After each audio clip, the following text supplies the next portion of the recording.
हो मेरे महबूब कयामत होगी।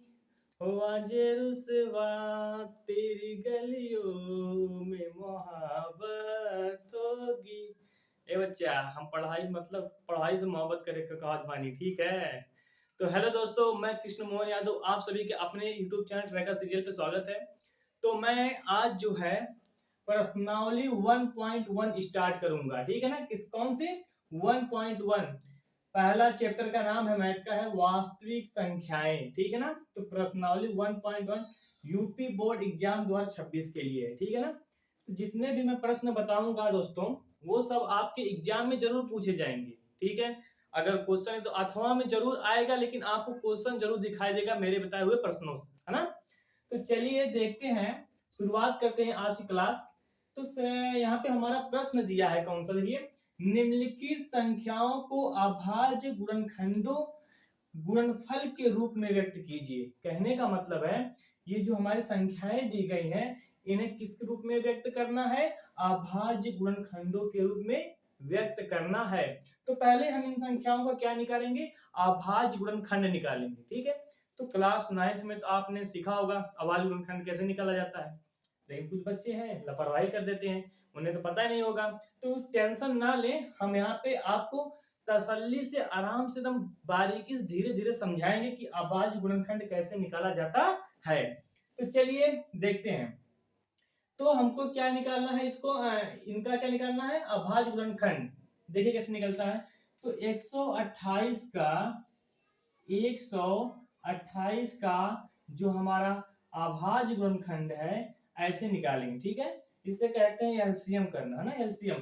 तो कैसे निकालेंगे? सबसे पहले छोटी संख्या लेंगे। सबसे छोटी संख्या क्या हमारी है? 2 है। तो काटिए, 2 छक्का 12, फिर 2 चौको 8, ठीक है। फिर निकालिए, 2 से काटिए 2 तिहाई 6 और 2 दूना 4। फिर करिए, 2 एक नम 2, एक बच गया यहाँ पे चला गया, 2 छक्का 12। फिर 2 से काटिए, 2 अट्ठे 16, फिर काटे 2 से, 2 चौको 8, फिर काटे 2 से, 2 दूना 4, फिर 2 से काटिए, 2 एक नम 2। तो बाबू, आप लोगों का जो अभाज्य गुणनखंड के गुणनफल के रूप में व्यक्त करना है, तो इसका अभाज्य गुणनखंड निकल गया। तो आप लिखेंगे कि 128 का जो गुणनफल होगा, 1 2 गुणे 2 गुणे 2 गुणे 2 गुणे 2 गुणे 2, ठीक है। कितना हुआ? 1 2 3 4 5 6 7, 1 2 3 4 5 6 1 7।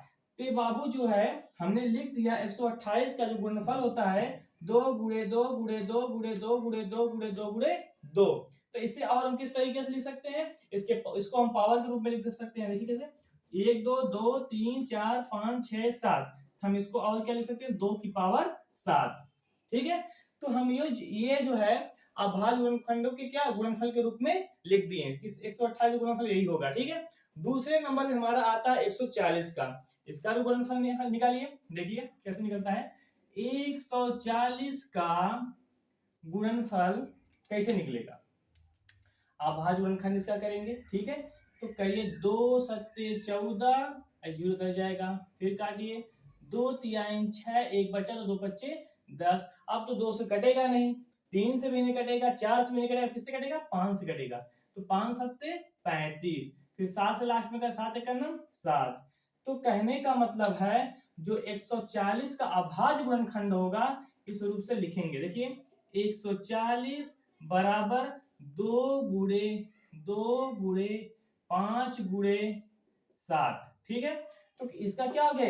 ये गुणनफल के रूप में लिखा गया, ठीक है। इसे हम और कैसे लिख सकते हैं? 140 को ये 2 की पावर 2 लिख सकते हैं ना, 2 की पावर 2। क्यों? क्योंकि 1 2 2 2, 2 की पावर 2 गुणे 5 गुणे 7। इसका क्या हो गया? अभाज्य गुणनफल जो है, इसके गुणनफल के रूप में लिख दिए। अभाज्य जो गुणनफल होता है, ये होता क्या है? कहने का मतलब है, जैसे हमने कोई संख्या ले ली, क्या 10 ले ली। अब 10 जो किस किस संख्या से कटेगा? 10 तो एक से भी कट जाएगा, 10 तो हमारा 2 से भी कट जाएगा, 10 हमारा 5 से भी कटेगा, 10 स्वयं 10 से। तो कहने का मतलब है, तो 10 के गुणनखंड जो होंगे, अभाज्य गुणनखंड कितने हुए? 1 2 5 10, है ना। किसके क्या है, ये अभाज्य गुणनखंड है, मतलब कि उसका क्या है, फैक्टर है, क्या है, फैक्टर। इन्हीं संख्याओं से 10 कट सकता है और किसी संख्या से 10 नहीं कटेगा। तो हमारा जो प्रश्न था इसका 128 का हमने क्या निकाल लिया, अभाज्य गुणनखंड। अभाज्य गुणनखंड निकालने के बाद इनके गुणनफल को हमने क्या कर दिया, लिख दिया। ये इनके क्या है, गुणनफल है। चलिए दूसरा देखते हैं क्वेश्चन। दोस्तों हमारा दूसरा क्वेश्चन क्या कहता है, देखिए दूसरा क्वेश्चन हमारा क्या है। दूसरा क्वेश्चन बोला पूर्णांकों के निम्नलिखित युग्मों के एचसीएफ और एलसीएम ज्ञात कीजिए। ठीक है, इनका क्या ज्ञात करना है, एचसीएफ और एलसीएम। फिर तथा इनकी जांच कीजिए कि दो संख्याओं के गुणनफल जो होता है, दो संख्याओं का जो गुणनफल है वो हमारा एचसीएफ और एलसीएम के गुणनफल क्या होता है, बराबर होता है। तो अब इस सवाल को कैसे सॉल्व करेंगे, चलिए देखते हैं। ठीक है, तो पहले हम लिखेंगे हल। क्या लिखेंगे, हल। चलिए, तो पहले हमको इस पे क्या, इनका क्या निकालना है, एचसीएफ और एलसीएम। तो एचसीएफ और एलसीएम निकालने के लिए तो क्या करेंगे, पहले 15 का हम क्या करेंगे, अभाज्य गुणनखंड करेंगे। तो 15 कटेगा किससे, 3 पचे 15 और 5 का नाम 5। ठीक है, 3 पचे 15, 5 का नाम 5, मतलब कि ये क्या हो गया, 15 का अभाज्य गुणनखंड निकल गया। अब दूसरा किसका निकालना है, 30 का निकालना है। 30 कैसे निकालेंगे, देखिए पहले सबसे छोटी संख्या से क्या करेंगे, इसको काटेंगे। तो 2 1 का नाम 2, एक बच गया, इसमें चला 2 पच्चे 10। फिर काटेंगे 3 से, 3 पचे 15, फिर लास्ट किससे कटेगा, 5 से, 5 का नाम 5।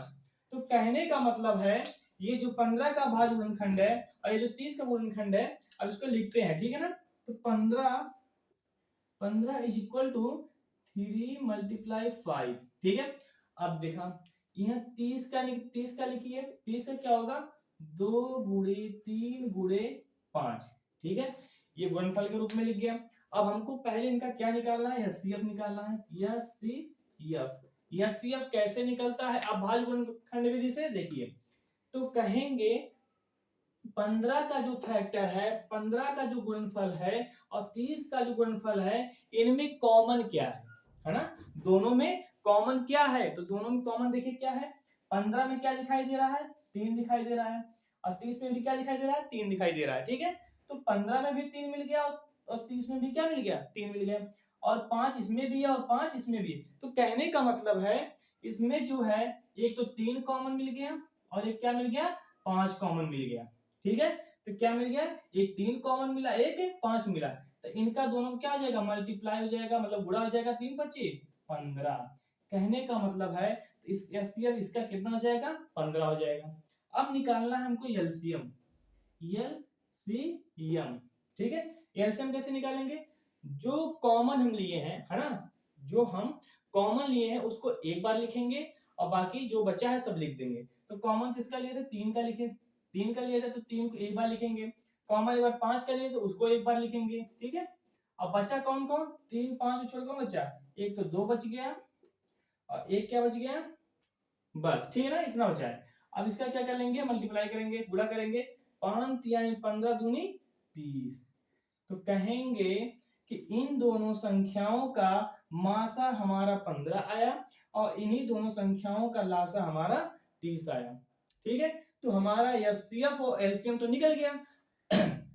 और क्या बोला है, इनकी जांच कीजिए। क्या करना है, जांच करना है कि दो संख्याओं का गुणनफल जो होता है एचसीएफ और एलसीएम के बराबर होता है। तो दो संख्याओं का गुणनफल, हमारी संख्याएं क्या है, पहली संख्या हमारी क्या है, पहली संख्या गुणे दूसरी संख्या बराबर होती है एचसीएफ इंटू एलसीएम के, है ना। तो क्या कहेंगे, पहली संख्या गुणे दूसरी संख्या बराबर होती है एचसीएफ गुणे एलसीएम के। तो हमारी पहली संख्या क्या है, पहली संख्या हमारी है क्या, 15 है, गुणे दूसरी संख्या हमारी क्या है, 30 है ना। अब इन दोनों का एचसीएफ कितना आया था, एचसीएफ हमारा 15 आया था। ठीक है, और एलसीएम कितना आया था, इसका एलसीएम हमारा कितना आया था, 30 आ गया था। तो पहली संख्या गुणे दूसरी संख्या तो हो जाएगा 3 पचे 15 के 5 हाथ से लगा ले, 3 एक 3 एक 6, एक जीरो यहाँ पर 650। सेम ये यहाँ पे है तो इसका क्या हो जाएगा 650। तो कहने का मतलब है जो हम जांच करने वाले थे कि दो संख्याओं का गुणनफल होता है वो मासा गुणे लासा क्या होता है बराबर। तो यहाँ पे सिद्ध हो गया कि दोनों संख्याओं का गुणनफल 650 आया है और लासा गुणे मासा कितना आ गया 650। इसका मतलब कहने का मतलब जो है ये बात सही है कि पहली संख्या गुणे दूसरी संख्या बराबर होती है एचसीएफ गुणे एलसीएम के। ठीक है, चलिए तीसरे क्वेश्चन पे चलते हैं। ठीक है दोस्तों, तीसरा क्वेश्चन क्या कह रहा है, चलिए तीसरा क्वेश्चन देखते हैं। देखिए कह रहा है अभाज्य गुणनखंड विधि द्वारा निम्नलिखित पूर्णांकों के एचसीएफ और एलसीएम ज्ञात कीजिए, है ना। तभी हमने पहला क्वेश्चन दूसरे क्वेश्चन में देखा कि एचसीएफ एलसीएम तो ज्ञात किए थे, लेकिन उसमें कितने हमारे नंबर थे, 2 थे, लेकिन इसमें कितना दिया है, 3 नंबर है, 12, 15, 21। ठीक है ना। इसका हमको क्या ज्ञात करना है, एचसीएफ और एलसीएम। किस विधि से, अभाज्य गुणनखंड विधि से। तो अभाज्य गुणनखंड विधि चलिए लगाते हैं, कैसे लगता है देखिए 12 का निकालेंगे, पहले लेंगे 12 का जो फैक्टराइजेशन करेंगे इसका होगा, देखिए 2 छक्का 12, 2 तिहाई 6 और फिर 3 एकम 3। ठीक है, तो 12 हो गया हमारा। अब निकालते हैं 15 का। ठीक है, किसका निकालेंगे, 15 का। 15 कैसे निकलेगा, देखिए 3 25 15 और 5 एकम 5, इसका भी हो गया। अब निकालते हैं 21 का। 21 का कैसे निकालेंगे, 3 का, 3 सत्ते 21 और 7 एकम 7। चलिए इनके गुणनफल को लिखते हैं एक एक करके, है ना।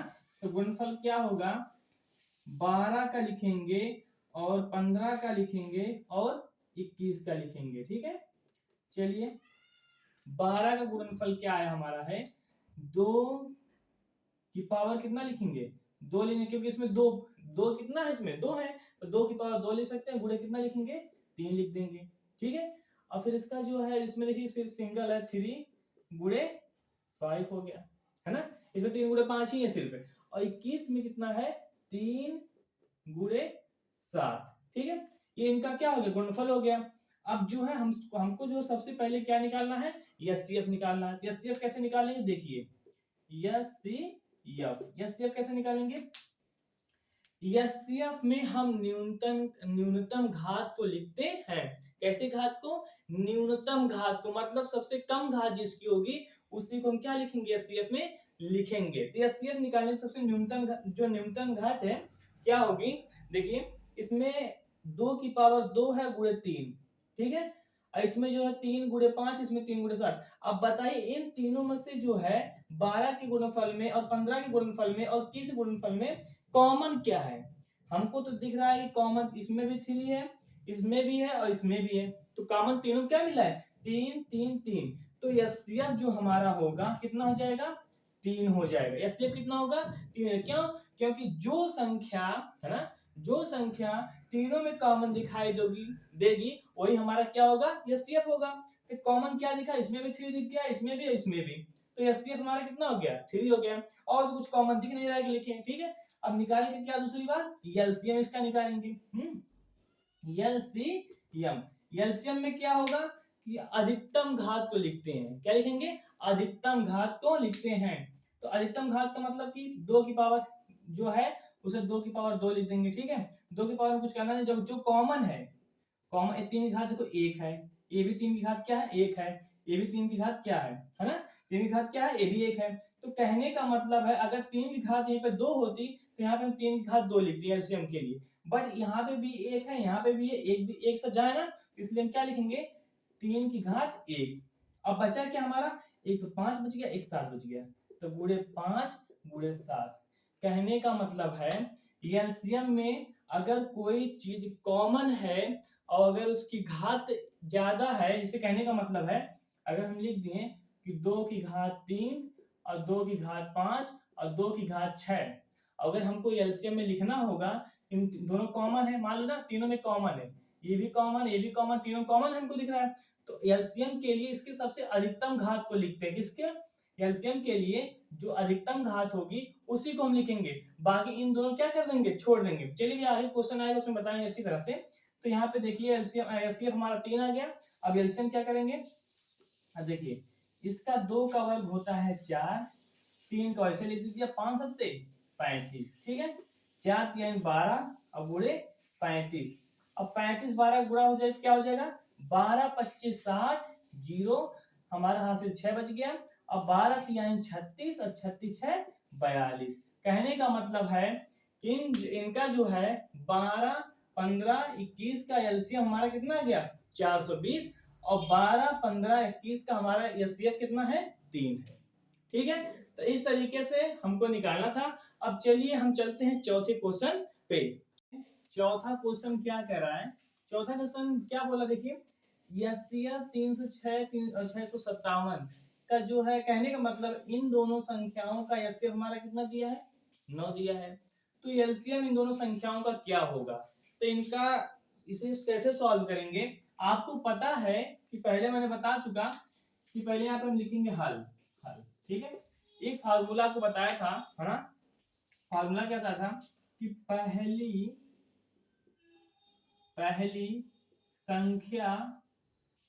पहली संख्या गुणे दूसरी संख्या बराबर होती है एचसीएफ गुणे एलसीएम के। ठीक है, तो कहेंगे क्या, देखिए हमने फार्मूला को पहले बताया था। ठीक है, फार्मूला ये आपको रटना पड़ेगा, रट लीजिए, क्वेश्चन जरूर ये एग्जाम बोर्ड में जरूर आएगा। ठीक है, इसको रखना तो पड़ेगा आपको। तो रेडी, पहली संख्या गुणे दूसरी संख्या बराबर होती है एचसीएफ गुणे एलसीएम के, है ना। क्या बोला मैंने कि पहली संख्या गुणे दूसरी संख्या बराबर होती है एचसीएफ गुणे एलसीएम के, है ना। तो देखिए दोस्तों, पहली संख्या हमारी क्या दी है, पहली संख्या कितनी है 306। ठीक है, गुणे दूसरी संख्या कितनी है 657, है ना। अब बराबर होती है किसके, एचसीएफ कितना बार है 9, एचसीएफ कितना है 9 गुणे एलसीएम, हमको यही निकालना है। यही पूछा है ना कि जो है इन दोनों संख्याओं का एचसीएफ हमारा 9 दे दिया है, तो एलसीएम ज्ञात करना है। तो चलिए देखिए कैसे ज्ञात करते हैं। तो पहली संख्या गुणे दूसरी का बराबर होती है 9 गुणे एलसीएम। तो चलिए देखिए, अब इनका क्या निकालेंगे, पहले तो हम गुणा करेंगे, इन दोनों क्या करेंगे गुणा। चलिए गुणा करते हैं, देखिए 306 गुणे 657, ठीक है ना। तो चलिए गुणा करते हैं, 6 सत्ते 42 के 2 4 और 6 ये 7 0 0 हो जाएगा, तो फिर कैरी 4 हो जाएगा हमारा, और 7 त्रिक 21। ठीक है, 5 छक्का 30, 3 बचा, 5 0 0 और ये 3 हासिल हो गया, और 5 तिहाई 15। ठीक है, 6 चौक 36 के 6 हासिल लगा 3, ये 0 यहाँ पे 3 हो जाएगा, 6 त्रिक 18 हो जाएगा। ये हो गया 2, ये हो गया 4, ये अगर 6 3 9 10 सोना से लगा 1, और 5 3 8 2 सोना 11 हासिल लगा 1, 9 1 सोना से लगा 1 2। मतलब कि हमारा जो है इन दोनों का क्या हो गया, जो गुणा करने पे आया है 20 10 42 बराबर 9 गुणे एलसीएम। ठीक है, अब क्या करेंगे, ये बटा में जाएगी, इधर गुणे के रूप में, इधर क्या हो जाएगा डिवाइड के रूप में, चलते हैं इसको लिखेंगे एलसीएम बराबर 20 10 42 बटे में 9। चलिए काटने से है, तो काटेंगे 3 त्रिक का 9 हो गया। अब इसे काटेंगे 3 छक 18, 2 बचा, 3 सत्ते 21, ये 0 तो नहीं कटेगा, उतरेगा यहाँ पे चला जाएगा, और फिर 3 एक 3 और 3 चौक को 12। ठीक है, फिर एक बार, अब 3 से तो कटेगा नहीं, एक काम करिए, है ना, इसको जो है यहीं से हम कब पलट लेते हैं ना, गुणा करने में आपको कठिनाई भी हो सकती है, क्योंकि पेपर में ऐसे मत करिएगा, है ना, गुणा करेंगे हो सकता है गलत भी हो जाए। तो क्या करिए, इसको ऐसे यहाँ पे ट्रांसफर करिए, देखिए 306 गुणे 657, ये गुणे के रूप में धर जाएगा, डिवाइड के रूप में हो जाएगा, बटे 9 बराबर एलसीएम। ठीक है ना, क्या करेंगे एलसीएम। अब काट दीजिए, 3 त्रिक का 9, 3 एक 3, ये 0 नहीं जाएगा, मतलब उधर जाएगा, 3 दूना 6 हो गया। अब देखिए 3 एक 3, 3 दूना 6, और 3 एक 3, और 3 9 27, मतलब कि 102 गुणे 219 बराबर एलसीएम। अब इन दोनों का गुणा कर लेंगे आराम से, 219 102 से जब गुणा करेंगे कितना हो जाएगा, 2 9 18 का 8 हासिल लगा ले, 2 एक 2 1 3, 2 दूना 4, और ये 0 0 0, 1 9 9 हो जाएगा। ठीक है, और हो जाएगा 1 1 और 1 दूना 2, 8 3 9 4 13 3 हासिल लगा ले, 2 2, मतलब 22 338, 22 338, ये हमारा एलसीएम आ जाएगा, है ना।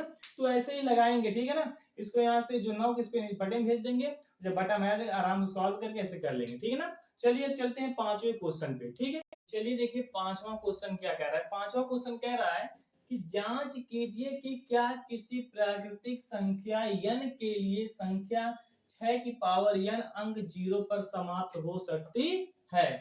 तो कहने का मतलब है कि किसी प्राकृतिक संख्या n के लिए, तो प्राकृतिक संख्याएं होते क्या है। प्राकृतिक संख्या आपको सबको पता है कि जो प्राकृतिक संख्या हमारी होती है, प्राकृतिक संख्या जो हमारी होती है वो क्या होती है, एक से शुरू होती है और कहां तक जाती है, अनंत तक चली जाती है। तो ये हमारी क्या है, ये प्राकृतिक संख्या है, ठीक है। तो बोल रहा है कि जांच कीजिए कि किसी प्राकृतिक संख्या n के लिए, मतलब ये n यहाँ पे क्या है, प्राकृतिक संख्या है, और बोल रहा है कि संख्या n की 6 की पावर n मतलब कि 6 की घात n अंक 0 पर समाप्त हो सकती है। चलिए देखिए, मान लीजिए कि हमने n बराबर कितना लिया, 1 ले लिया। कितना लिया, n बराबर कितना ले लिया, 1 ले लिया। तो क्या हो जाएगा कि 6 की पावर n है ना। तो 6 की पावर n हुआ तो यहाँ तो क्या हो जाएगा, n बराबर 1 ले तो 6 की घात कितना हो गया, 1 हो गया। मान लीजिए n की पावर 2 ले लिए, n बराबर 2 ले लिए तो क्या हो जाएगा, 6 की पावर 2 हो जाएगा। मान लीजिए n बराबर 3 ले लिया तो 6 की पावर कितना आ जाएगा, 3। मतलब n तो हमारी प्राकृतिक संख्या है, तो n की जगह पे लिखना है, तो n की जगह पे 1 लिख दिया, n की जगह 2, n की जगह पे 3। तो 6 की घात 2 तो मतलब कि 6 कितना जाएगा, 36, और 6 की पावर 3 होता है 216। तो आप देख रहे हैं दोस्तों कि किसी भी प्राकृतिक संख्या के लिए अगर n की घात ले रहे हैं, है ना, n की घात अगर ले रहे हैं तो हमारा कितना प्राप्त हो रहा है, इकाई अंक कितना प्राप्त हो रहा है, 6 प्राप्त हो रहा है ना। तो इकाई अंक कितना प्राप्त हो रहा है, 6। तो इस कहने का मतलब है ये तो भाई 6 की पावर n अंक के पर जो है 0 पर समाप्त नहीं होगी, है ना, क्योंकि हमने रख के यहाँ पे देखा कि n की जब घात 1 ले लिए, हाँ n की घात जब 1 लिए तो यहाँ पे अगर 6 की पावर 1 रखें तो 6 आ गया, 6 की पावर 2 रखें तो 36 आ गया, 6 की पावर 3 रखें तो क्या हो जाएगा, 216। तो इकाई का अंक कितने पे समाप्त हो रही है, 6 पे समाप्त हो रही है। तो यहाँ पे दिया है कि 0 पर समाप्त हो सकती है, तो ऐसी बात तो है नहीं। तो कहने का मतलब ये तो ऑब्जेक्टिव क्वेश्चन है नहीं, हम इसको क्या करेंगे कि तुक्का मार देंगे, मतलब इसे गोलियां देंगे कि चलो हो गया। ये तो सब्जेक्टिव क्वेश्चन है, इसे हमको मतलब ना सही ढंग से क्या करना पड़ेगा, लिखना पड़ेगा ना। तो पेपर में कैसे लिखेंगे, तो पहली बात तो आप कोई भी संख्या है वो 0 अंक पे समाप्त होती है तो क्यों होती है और कैसे होती है, उसका रीजन क्या है। मान लीजिए कि हमने 10 का अभाज्य गुणनखंड किया, क्या किया, 10 का अभाज्य गुणनखंड, तो 10 में क्या छुपा है, 2 गुणे 5 छुपा है, ठीक है। देखिए इकाई का अंक 0 समाप्त हो रहा है ना, 0 समाप्त हो रहा है, तो इसके लिए क्या चाहिए, अगर कोई जो संख्या है अगर वह 0 पे समाप्त हो रही, उसका इकाई का अंक 0 है, तो उसके लिए हम क्या करेंगे, उसकी कौन सी संख्याएं हैं कि ले को 0 पे समाप्त हो जाए। तो मान लीजिए मैं 20 ले लिया, 20 लिया तो क्या होगा, इसका हो जाएगा 2 गुणे 5 गुणे 2। तो कहने का मतलब है अगर किसी संख्या का इकाई का अंक 0 पे समाप्त हो रहा है तो उसमें क्या दिखना चाहिए, 2 गुणे 5 दिखना चाहिए। क्या दिखना चाहिए, 2 गुणे 5। अगर किसी संख्या में 2 गुणे 5 का रूप का अगर दिखाई दे रहा है तो वह संख्या जो उसका इकाई अंक होगा वह 0 पे समाप्त होगा, ठीक है। तो कहेंगे क्या कि देखो एक मिनट, कहेंगे ये तो रफ का कार्य था, ठीक है ना, ये पेपर में लिखना नहीं, बस आपको समझाने के लिए मतलब इतना किया हूं। तो कहेंगे कि प्राकृतिक संख्या n के लिए, है ना, प्राकृतिक संख्या n के लिए उस संख्या में 2 तथा 5 के रूप का होना अनिवार्य है। कहने का मतलब है अगर कोई संख्या अगर वो 0 पे समाप्त हो रही है तो उसमें क्या दिखाई देना चाहिए, 2 और 5 दिखाना जरूरी है। अगर उसमें 2 5 नहीं दिखाई देंगे तो उसका जो अंक होगा 0 पे समाप्त नहीं होगा। तो यहाँ पे इसका जो गुणनखंड करेंगे, जब इसका अभाज्य गुणनखंड 6 n का अभाज्य गुणनखंड करेंगे तो 2 गुणे 3 का पावर n हो जाएगा, इसको लिख सकते हैं 2 की पावर n गुणे 3 की पावर n। तो कहेंगे, तो लिख देना यहाँ पे, तो कहेंगे जो 6 की पावर n है, इसको जब हम तोड़े अभाज्य गुणनखंड इसका किए तो 2 गुणे 3 के घात कितना आ गया, n आ गया। तो 2 की पावर n और 3 की पावर n, तो कहेंगे जब हम 6 की पावर n का अभाज्य गुणनखंड किए तो उसमें जो है 5 हमको नहीं दिखाई दिया। अगर 5 उसमें नहीं दिखाई दिया तो वह जो संख्या क्या है, 0 अंक पर समाप्त नहीं होगी। हमको 0 पर समाप्त होने के लिए, उस अंक को 0 पर समाप्त करने के लिए 2 गुणे 5 का रूप का होना अनिवार्य है, जो कि इसमें 2 गुणे 3 का रूप का दिखाई दे रहा है। यहाँ 5 की कमी हो रही है, अगर यहाँ पे 5 होता तो वह अंक जो है 0 पे समाप्त हो जाता। चलिए अब चलते हैं 6वें क्वेश्चन पे। चलिए आगे देखते हैं हमारा 6वां क्वेश्चन क्या कहता है। 6वां क्वेश्चन क्या कह रहा है, कह रहा है कि व्याख्या कीजिए कि 7 गुणे 11 गुणे 13 प्लस 13 भाज्य संख्या क्या है। तो कंडीशन क्या है कि भाज्य संख्या होने के लिए क्या क्या कंडीशन को फॉलो करना पड़ेगा ना। तो भाज्य संख्याएं होती क्या है ना, भाज्य संख्या क्या होती है। भाज्य संख्या जो हमारी है, भाज्य संख्या जो है हमारी क्या होती है, जिसके 2 से अधिक क्या हो, 2 से अधिक क्या हो, फैक्टर हो, गुणनखंड हो, है ना। 2 से अधिक क्या हो, गुणनखंड है, वही हमारी क्या है, भाज्य संख्या है। तो चलिए पहले इस क्वेश्चन के हिसाब से समझेंगे, हल करते हैं।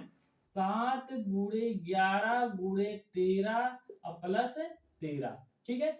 अब ये पूछ रहा है कि इसकी व्याख्या करके कि क्या ये भाज्य संख्या है, ठीक मान लीजिए है, तो क्या वही पूछ रहा है कि क्या यह भाज्य संख्या है। तो भाज्य संख्या के लिए क्या फॉलो करेंगे कि 2 या 2 से अधिक उसका क्या होना चाहिए, गुणनखंड होना चाहिए। मतलब उसका अभाज्य गुणनखंड कितना होना चाहिए, 2 से अधिक होना चाहिए, ठीक है ना। तो चलिए देखते हैं, इसमें से देखिए 13 यहाँ पे दिख रहा है, यहाँ पे भी 13 क्या ले लेंगे, कॉमन ले लेंगे, ठीक है ना। 13 क्या लेंगे, कॉमन। तो बचा कितना, 7 गुणे 11, ये तो कॉमन ले लिए थे, 1 हो जाएगा, और प्लस कितना, ये भी कॉमन था तो 1 हो जाएगा, ठीक है ना। 13 का नाम 13, 13 का नाम 13, ठीक है। अब देखिए थर्ड स्टेप क्या कहता है, 13 कोष्टक में 11 सत्ते 77 हो जाएगा, गुणे 1 कोई मतलब नहीं, और प्लस 1, ठीक है। अब 13 गुणे 77 1 78, ठीक है ना। तो देखिए जो हमारा भाज्य संख्या होता है, क्या होता है, भाज्य संख्याएं, इनमें 2 से अधिक फैक्टर होना चाहिए। तो जो अभाज्य संख्या हमारी होती है उसमें 2 फैक्टर होते हैं, एक तो वो स्वयं से करती है, एक तो 1 से करती है।